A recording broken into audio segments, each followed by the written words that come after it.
यह कहानी एक आदमी की है जिसका नाम राजू था।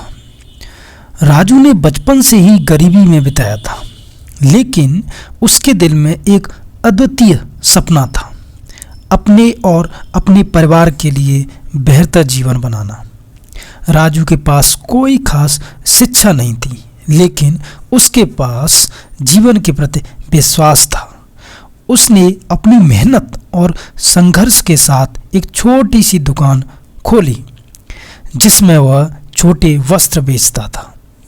समय बीतते बीतते राजू की दुकान में ग्राहकों की भरमार पड़ी।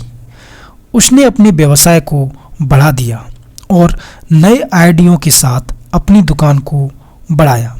लेकिन राजू की समस्या अब यह थी कि उसकी दुकान बढ़ गई थी, लेकिन उसकी वित्तीय स्थिति में सुधार नहीं आ रहा था। वह अपने सपने को पूरा करने के लिए और कुछ करना चाहता था।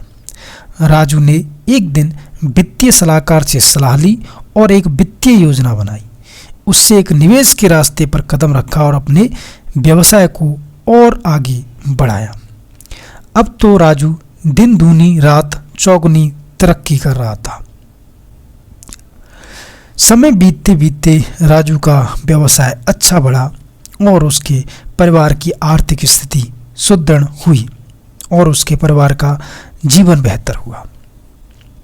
तभी उसको ध्यान आया कि ये जो पूरी बातें थी, जो उसकी मेहनत के बारे में थी, उसके संघर्ष के बारे में थी, उसके जीवन पे खुद पे विश्वास करने के बारे में थी, वो एक महात्मा द्वारा कही गई थी। अचानक उन महात्मा की याद आते हुए राजू उनकी कुटिया पे पहुंच गया। वो बेचारे अपने वृक्ष के नीचे बैठ के अपनी आराधना कर रहे थे।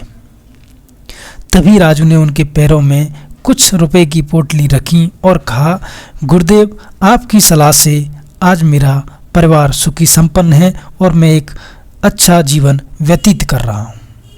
तब महात्मा बुद्ध ने कहा कि अगर तुम मेरी सलाह से इतना सब कुछ कर सकते हो तो सोचिए, अगर इस संसार में सभी व्यक्ति अपने से बड़ों की कुछ ऐसी बातें मानने लग जाएं जिससे कि उनका जीवन परिवर्तित हो सकता है, तो शायद इस संसार में दुख बचेंगे ही नहीं। इसीलिए महात्मा बुद्ध कहते हैं कि ऐसा नहीं है कि आप अपने बड़ों की बातें नहीं मानो। अगर वो कुछ अच्छा बताते हैं तो आपको उनकी बड़ों की बातें माननी चाहिए। अगर इस जीवन में सबसे बड़ा आपका सलाहकार या गुरु बन सकता है तो सबसे पहले वो होते हैं माता पिता। इसीलिए हमें अपने माता पिता की बात हमेशा माननी चाहिए, क्योंकि ये इस जीवन में कहा गया है कि जब दुनिया आपका साथ छोड़ने लगेगी, चाहे आप कितने भी गलत क्यों ना हो, आखिर में जो आपके साथ बचता है वो बचता है आपके माता पिता। और ये सच्चाई है और ये सच्चाई हमेशा ही जीवंत रहेगी। तो इस प्रकार की बौद्ध की कहानी सुनने के लिए आप हमारे चैनल को सब्सक्राइब करें। मिलते हैं एक नेक्स्ट वीडियो में, तब तक के लिए जय हिंद, जय भारत, नमो बुद्धाय।